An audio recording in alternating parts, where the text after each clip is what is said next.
سب کچھ ہو بیوی نہ ہو تو تنہائی کا احساس مار دیتا ہے۔ اس سے ایک اور مطلب نکلتا ہے کہ لباس کے بغیر ایک لمحہ گزارا نہیں۔ سارا دن پانی نہیں پیتے ہیں نا، اب میں بیان میں پانی پی رہا ہوں، لیکن 16 گھنٹے تو گزارے ہیں نا، پانی نہیں پیا، کھانا نہیں کھایا، 16 سیکنڈ لباس کے بغیر گزار سکتے ہیں؟ بولو۔ کوئی بھی کمرے میں نہ ہو، تم تنہا ہو، تم کپڑے اتارو تو تم اپنے آپ کو عجیب فیل کرو گے، تم خود اپنے آپ کو چادر میں چھپانے کی کوشش کرو گے۔ ان لباس ایک ایسی زبردست ضرورت ہے بلا دلیل کہ تم تنہا کمرے میں بھی کپڑے اتارو تو تم اپنے آپ کو عجیب سا محسوس کرتے ہو۔ اس سے پتہ چلا کہ بیوی کے بغیر کوئی زندگی نہیں ہے اور خامد کے بغیر عورت کی کوئی زندگی نہیں ہے۔ یہ ہمارا بدبخت معاشرہ ہندی کہ کسی بچی کو طلاق ہو جائے وہ گل سڑ کے مر جاتی، اس کی شادی نہیں ہوتی۔ کوئی جوان بچی بیوہ ہو جائے وہ سسک سسک کے مر جاتی، اس کی شادی نہیں ہوتی۔ کوئی 40-50 سال کا ہو جائے مرد، اس کی بیوی مر جائے، کوئی اس کو لڑکی دینے کے لیے تیار کوئی نہیں۔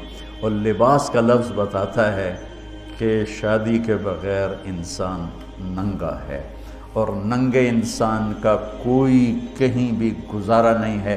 لفظ لباس بتاتا ہے کہ ہم اس چیز کو رواج دیں کہ شادیاں ہوں، بیوہ کی شادی ہو، مطلقہ کی شادی ہو، کوئی کس کی بیوی مر جاتی ہے۔ حضرت ابن مسعود کا فرمان ہے اگر میری موت میں 10 دن باقی ہوں تو بھی میں شادی کر لوں گا اگر میری بیوی مر جائے تو۔ ابو ہریرہ کہتے ہیں اگر میری زندگی میں 7 دن باقی ہوں اور میری بیوی مر جائے تو میں 1 ہفتہ بھی شادی کے بغیر نہیں رہوں گا، میں شادی کر لوں گا۔ تو ہم ایک ہندی معاشرے سے متاثر ہیں جہاں بیوہ کی کوئی سنوائی نہیں، مطلقہ کی کوئی سنوائی نہیں، اور کوئی جوان بھی 2-4 بچے ہیں اور بیوی مر جائے تو اس کی کوئی شادی نہیں ہے، وہ سسک سسک کے وہ بلک بلک کے زندگی گزارتے ہیں۔ ہم لوگ اس کو رواج دیں۔ لباس، لفظ لباس بتا رہا ہے کہ جیسے لباس کے بغیر ایک لمحہ آدمی چین سے نہیں بیٹھ سکتا، ایسے ہی اس رشتے کے بغیر زندگی میں کوئی خوبصورتی نہیں، کوئی حسن نہیں۔ میں نے جیسے کہا لباس سب سے قریب ہے، تو اس کے بعد بیوی کا حق سب سے پہلے آ جاتا ہے۔ ماں باپ کی طرف سے زیادتی آئے تو تمہارے ذمے ہے اپنی بیوی کو بچاؤ، اللہ کے واسطے اپنی بیویوں کی حفاظت کرو۔ ہاں تمہاری بیوی کی طرف سے زیادتی آئے تو اللہ کے واسطے ماں باپ کی حفاظت کرو۔ تو اس کا مطلب یہ نہیں کہ تم ڈنڈا اٹھا لو، اپنے اخلاق ایسے بناؤ، سپرنگ بن جاؤ، سپرنگ جو فریشر سے کو قبول کر کے دب کر کے نیچے چلا جاتا ہے۔ نیچے جانے میں جڑ جانے کا نظام چھپا ہوا ہے کہ جھک جاؤ، ماں باپ ناراض ہو ان کے پاؤں پکڑ لو، بیوی ناراض ہو اس کے پاؤں پکڑ لو۔ ذلت میں عزت چھپی ہوئی ہے، ساری زندگی کا تجربہ بتا رہا ہوں۔ ذلت اللہ کی رضا کے لیے ذلت اٹھانے میں عزت چھپی ہوئی ہے۔ ہن لباس لکم، کتنا ہی مجھے غصہ چڑھا ہو میں اپنے کپڑے پھاڑوں گا، مجھے غصہ آ گیا میں نے اپنے کرتے پھاڑنے میں، کسی یہ پاگل تو کرے گا، سمجھدار دوئے دا کرتا پاڑے گا، اپنا نہیں پاڑے گا۔ اب مجھے بیوی پہ غصہ چڑھ گیا تو میرا لباس ہے، اس کو تار تار کر دوں، گالیاں دوں، تھپڑ ماروں، تو ایسا ہی جیسے میں اپنے کرتے کو پھاڑ رہا اور اپنے کرتے کو تار تار کر رہا۔ بیوی کو غصہ چڑھے تو وہ اپنے کپڑے پھاڑتی ہیں۔ کپڑوں کے لیے کتنے حفاظتی نظام ہیں، الماریاں بنی ہوئی ہیں اور ہینگر بنے ہوئے ہیں، کریز خراب نہ ہو۔ میں جب پڑھتا تھا نا لاہور، تو اسکول میں یا کالج کا میں سب سے خوش لباس لڑکا کہلاتا تھا، کہ میں اپنی اسکول سے آ کر نا، اب ہاسٹل میں کوئی استریاں تو ہیں نہیں، نہ ہی کوئی نوکر، تو اپنی پتلون کو ایسے ہاتھوں سے استری کرنا اور کر کے پھر تہ لگانا، پھر سرانے کے نیچے رکھنا، پھر اس کے اوپر سونا تاکہ خود بخود استری ہو جائے اور کریز ٹھیک ہو جائے، اور رات کو بالوں کے اوپر رومال باندھنا تاکہ بالوں کی سیٹنگ خراب نہ ہو جائے۔ کیونکہ میں نے بال بنوائے تھے وحید مراد کٹ بال، 2 فلم سٹاروں کا ہیئر کٹ چلا، ایک دلیپ کمار کا، ایک وحید مراد کا۔ تو عام جو تھے نا بال کاٹنے والے، وہ 8 آنے لے کے بال کاٹ دیتے تھے۔ وحید مراد کٹ کے لیے 5 روپے لگتے تھے۔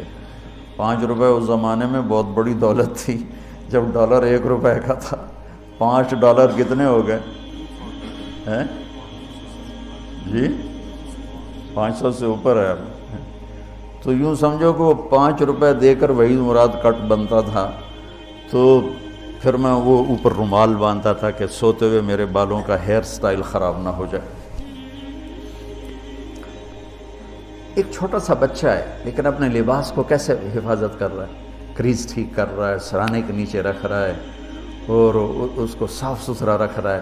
ہم کھاتے ہوئے کیا کرتے ہیں، آگے اگر کپڑے نئے پہنے ہوں تو آستینیں چڑھا لیتے ہیں کہ کہیں کوئی شوربہ کچھ سالن ادھر نہ لگ جائے، ادھر نہ لگ جائے۔ میں جب بھی بیٹھتا ہوں تو میری بیوی کہتی ہے آستینیں چڑھاؤ، آستینیں چڑھاؤ، لگ نہ جائے۔ اور آگے ہم کیا کرتے ہیں، تولیہ رکھتے ہیں، نیپکن رکھتے ہیں، رومال رکھتے ہیں۔ بڑے بڑے ہوٹلوں میں جاؤ تو پہلے وہ ساتھ رکھا ہوتا ہے کہ کوئی کھانے کا ذرہ گرے، سالن کا کوئی قطرہ گرے تو آپ کے کپڑے خراب نہ ہوں۔ ہم کیچڑ میں جا رہے ہوں تو ہم اپنے پاؤں گندے کر لیتے ہیں، کپڑے گندے نہیں ہونے دیتے۔ اپنے شلوار اوپر کر لیتے ہیں، پتلون اوپر کر لیتے ہیں، پاجامہ اوپر کر لیتے ہیں۔ تو جب کہیں سے کوئی آنے لگے ایسی ناگواریاں تو اپنے اوپر لے لو، بیوی پہ نہ آنے دو۔ ہم کپڑا بچاتے ہیں یا پاؤں بچاتے ہیں؟ کپڑا بچاتے ہیں، شلوار اوپر ٹانگ لیتے ہیں، کرتے کو یوں سمیٹ لیتے ہیں۔ تو جتنا کیچڑ ہے حالات کا، واقعات کا، اخلاق کا، وہ کیچڑ اپنے اوپر لے لو، بیوی کو بچا لو۔ اور بیوی کیا کرے، وہ جتنا کیچڑ ہے حالات کا، واقعات کا، ناگواریوں کا، اپنے اوپر لے لے، خامد کو بچا لے۔ لباس کا اور کیا کام ہے، یواری سواتکم، یہ تمہارے عیب چھپاتا ہے۔ تو میرا کام کیا ہے، میں بیوی کی کمیاں چھپاؤں، ڈھنڈورا نہ پیٹوں۔ بیوی کا کام کیا ہے، خامد کی کمیاں چھپائے، ڈھنڈورا نہ پیٹے۔ دوسرا کام کیا ہے لباس کا، وریشہ، لباس مجھے خوبصورت بناتا ہے۔ یہ ایک واحد رشتہ ہے جو زندگی کو خوبصورت بناتا ہے۔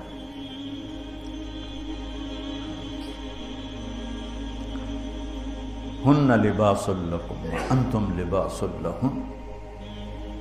تو لباس کیا کرتا ہے، زیب و زینت۔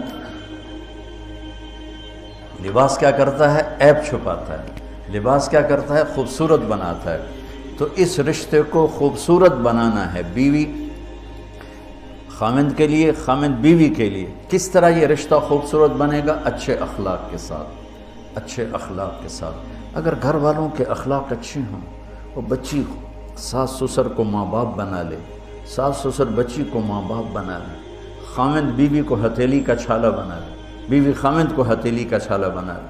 میں قربان جاؤں اپنے نبی پر، ساری کائنات کو نور ایمان دینے والی ہستی، اور حضرت عائشہ رضی اللہ عنہ کو لقمے بنا کے کھلا رہے ہیں۔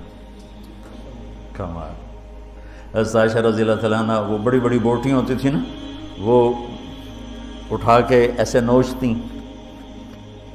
اور پھر رکھ دیتیں، روٹی کا ٹکڑا تھا۔ میرے نبی وہی بوٹی اٹھاتے جہاں حضرت عائشہ نے نوچا ہوتا تھا، وہیں دکھا کے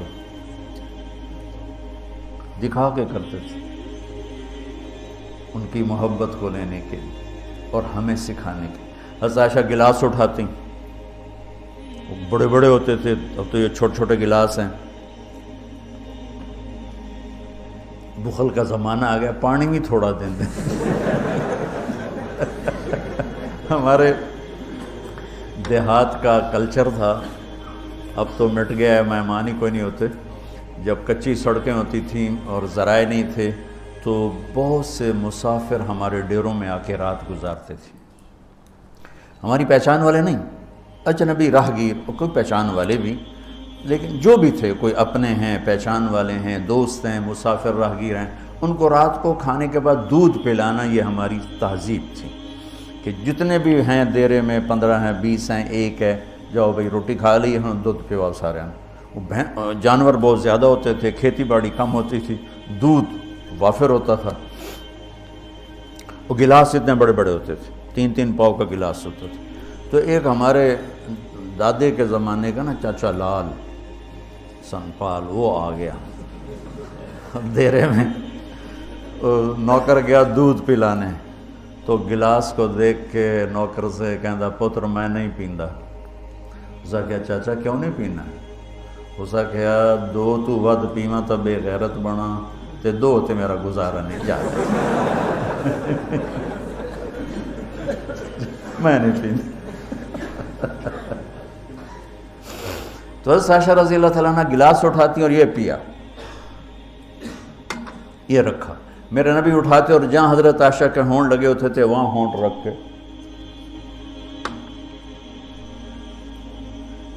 یہ زندگی سکھائی ہے۔ یا عائشو، کیا محبت سے بولا عائشہ نے، یا عائشو، یہ عاشقانہ انداز ہے، محبوبانہ انداز ہے۔ یا حمیراء، عائشہ او دوڑ لگائیں، عائشہ مجھے پتہ چل جاتا جب تو میرے اوپر ناراض ہوتی ہے۔ حضرت عائشہ نے کہا وہ کیسے؟ کہ جب تو میرے اوپر ناراض ہوتی ہے نا تو یہ نہیں کہتی مجھے رب محمد کی قسم، تو کہتی مجھے رب ابراہیم کی قسم۔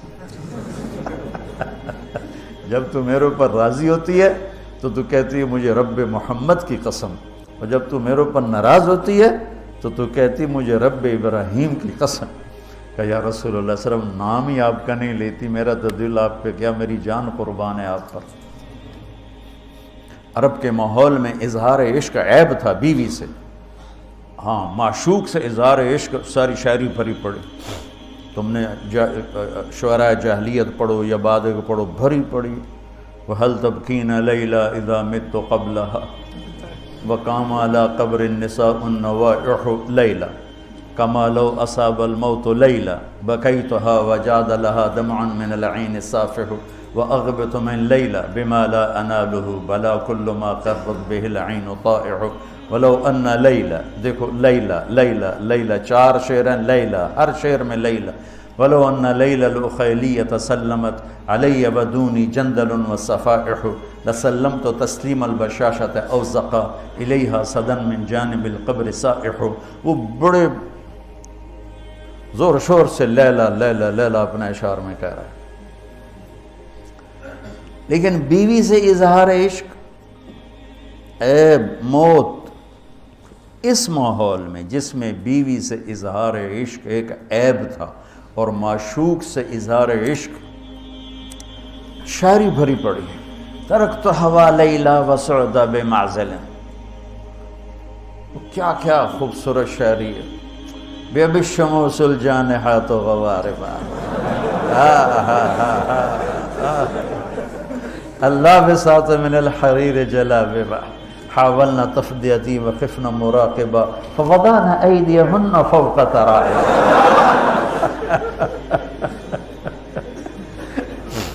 عرب کی شاعری بھری پڑی ہے عشق و معشوقی سے۔ اس ماحول میں میرے نبی سے ایک شخص کہتا ہے یا رسول اللہ من احب الناس الیک، آپ کو سب سے زیادہ کس سے پیار ہے؟ بھری محفل ہے، مسجد الگ نہیں یوں کر کے پوچھ رہا ہو، بھری محفل میں آپ سب سے زیادہ کس سے پیار کرتے ہیں؟ تو آپ نے زور سے کہا عائشہ سے۔ اللہ اکبر، اللہ اکبر، ہائے ہائے ہائے۔ وہ تو ہل گئے، کہنے لگے، ان کی تو سمجھ میں نہیں آئی بات، تو انہوں نے کہا یا رسول اللہ میرا مطلب ہے مردوں میں آپ کس سے زیادہ پیار کرتے؟ تو آپ کو اندازہ ہو گیا بھائی کیوں یہ پوچھ رہا ہے، اس کو ہضم نہیں ہوا جواب، تو آپ نے کہنا تھا ابو بکر سے، تو آپ نے فرمایا مردوں میں عائشہ کے عباس، ابوہا عائشہ کے عباس۔ کیا زندگی سکھائی۔ ہن لباس لکم وانتم لباس لہن، یہ تمہارا لباس ہیں، تمہیں کتنا ہی غصہ چڑھے لباس تو نہیں پھاڑو گے. تمہیں غصہ چڑھے بیوی کو بے عزت نہ کرو. بیوی کو غصہ چڑھے تو کرتا پھاڑے گی, اپنا دوپٹے کو آگ میں ڈالے گی, نہیں, اس کو بچائے گی. صرف پاگل یہ کام کرتا ہے.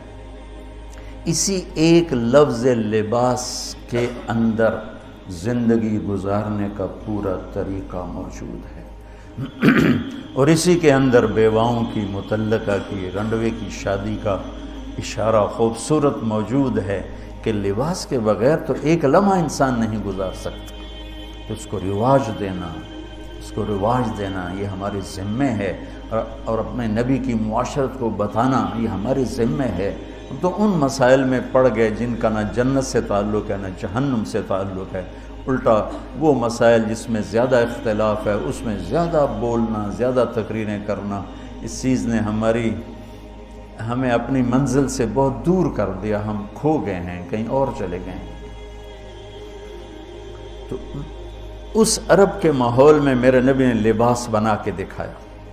اور صفیہ رضی اللہ تعالیٰ عنہ چھوٹے قد کے تھے, اونٹ پہ سواری کے لیے وہ خود نہیں